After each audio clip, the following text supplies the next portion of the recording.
U Pulskom društvenom vrtu Gregovica održana je besplatna permakulturna radionica u organizaciji udruge Zelena Istra. Građani su imali priliku naučiti kako uzgajati povrće na održiv način, koristeći prirodne resurse bez primjene kemijskih sredstava. Ova radionica dio je projekta Podrži permakulturom do održivosti koja se provodi uz podršku grada Pule.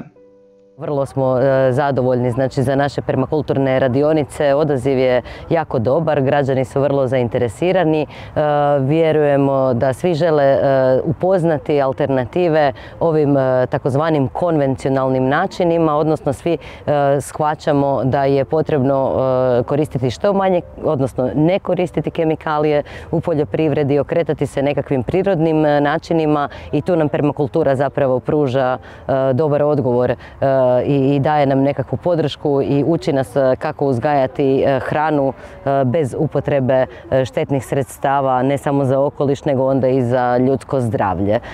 Radionicu je vodila poljoprivredna tehničarka i permakulturna praktičarka Marina Skorup, koja je polaznicima pojasnila kako permakulturne metode pomažu u zaštiti biljaka i očuvanju vlage u tlu.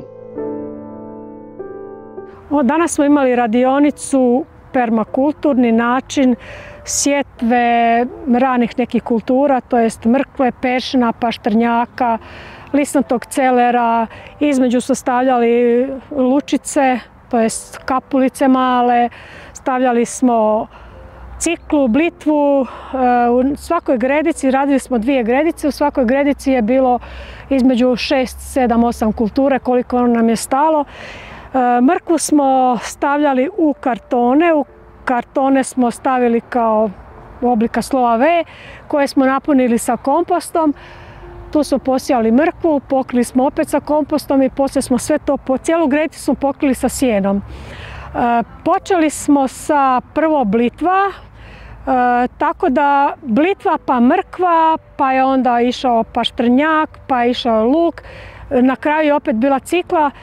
Tako da ako bi na taj način uspjeli spriječiti mrkvinu muhu da dođe na mrkvu. Znači, ako stavimo, prvo smo posijali red blitve, zatim mrkve, blitva će jako brzo nići i podići će se sa lisnatom masom. Mrkva će biti još jako mala, a mrkven let će već krenuti čim se malo otopli, može već biti krajem 3. 4. mjeseca. I preko blitve kroz blitvu ne bi trebala prepoznati mrkvu. Tako da bi u toj ranoj fazi bi zaštitili mrkvu. I tako i paštrnjak i tako smo, sve te kulture što smo napravili u biti je da zaštitimo od tih nekih ranih nametnika. S tim da, recimo, ne znamo kako će biti proljeće, ako bude bilo recimo jako toplo, recimo stavili smo prvo lisnate biljke koje imaju lisnu masu, tako da nam zaštiti od tog ranog sunca, da nam ne daje veliku toplinu, pošto mi ne zalijevamo, nemamo zalijevanje kap na kap, pošto gledamo da se što manje vode uzgojimo ovo povrće, rano proljetno povrće.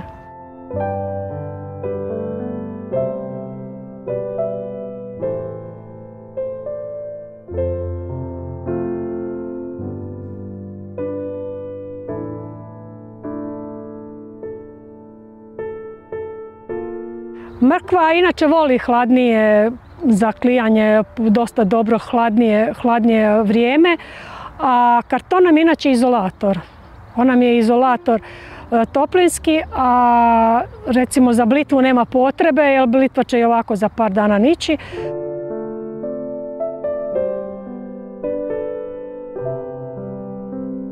Ovu gredicu smo jako dobro uslojili, još od prošle godine imamo to direktno kompostiranje na gredici, jer sav svoj od kuće biootpad donesemo ovdje na ovu gredicu, uslojavamo ovdje, tako da se dosta naš biootpad se tu već razgradio i tako da nemamo potrebe imati kompostne hrpe i sve nam je jako je sve rastresito.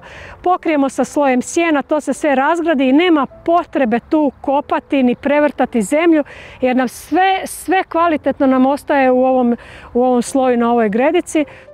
Osim praktičnog rada, sudionici su saznali više o važnosti permakulture i njenim prednostima za okoliš i zdravlje. Ovaj permakulturni način vrtlarenja je izuzetno dobar jer zadržava se vlaga, ne mora se puno zalijevati, zavisi do onih velikih ljetnih vrućina, ali i slama i ovo sjeno dugo drži vlagu, nema potrebe za zaljevanjem, a s druge strane jednostavnije je, nema kopanja, nema prebacivanja zemlja, sve ostaje na toj gredici. S druge strane, sa dosadašnjim iskustvom, ne dugoročnim, dugogodišnjim, imamo iskustvo da puno manje ima štetnika i kojekakvih bolesti, gljivičnih bolesti. Tako da je ovo, za sad nam se pokazao dobar način vrtlarenja. Naše permakulturne radionice u principu budu jako dobro posjećene i to nam je znak da ih trebamo organizirati i još više. Pogotovo evo kada pogledamo, ipak je zima, ljudi možda i nisu toliko, čovjek bi pomislio da možda ljudi nisu toliko skloni boraviti na otvorenom i u vrtu. Jučer nam je padala i kiša, no bez obzira na to rekla bih da je ovdje danas s nama nekakvih 10-15 ljudi, što je jako dobar odaziv. Ovo je bila druga u nizu radionica u sklopu projekta Podrži permakulturom do održivosti, a iz udruge Zelena Istra poručuju da planiraju još ovakvih edukacija zbog velikog interesa građana. Permakulturne metode pokazale su se ne kao samo održivi zdrav način uzgoja hrane, već kao i prilika za povezivanje ljudi kroz zajednički rad u prirodi.